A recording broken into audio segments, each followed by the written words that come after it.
আসসালামু আলাইকুম ওয়া রাহমাতুল্লাহ। আজ ঢাকা প্রিমিয়ার লিগের ম্যাচ দেখতে বিকেএসপিতে চলে এলাম। বাংলাদেশ ক্রীড়া শিক্ষা প্রতিষ্ঠানের 3 নম্বর ও 4 নম্বর মাঠে আজ ঢাকা প্রিমিয়ার লিগের খেলা চলছে। এই মাঠে খেলছে হচ্ছে তামিম ইকবাল, মুশফিকুর রহিম, পঞ্চপাণ্ডবের 2 পাণ্ডব। এটাতে হচ্ছে সাকিব আল হাসান, বাংলাদেশের জান, বাংলাদেশের প্রাণ, বাংলাদেশ ক্রিকেটের ব্র্যান্ড। আমরা সাকিব আল হাসানের ম্যাচ দেখতে পাচ্ছি। এই যে এখানে ক্যাপ্টেন হচ্ছে নুরুল হাসান সোহান। বোলিং প্রান্তে সাকিব আল হাসান এখন বল করবে।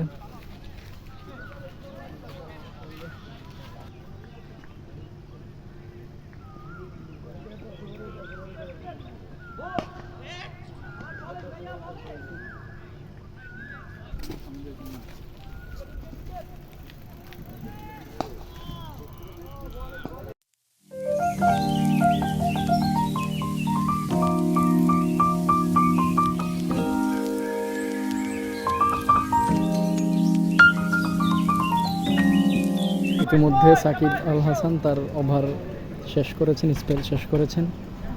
এখন ড্রেসিং রুমে আছে। আর হচ্ছে পেছনে খেলা চলছে। আর পেছনের মাঠে হচ্ছে মুশফিকুর রহিম এবং তামিম ইকবাল খেলছে।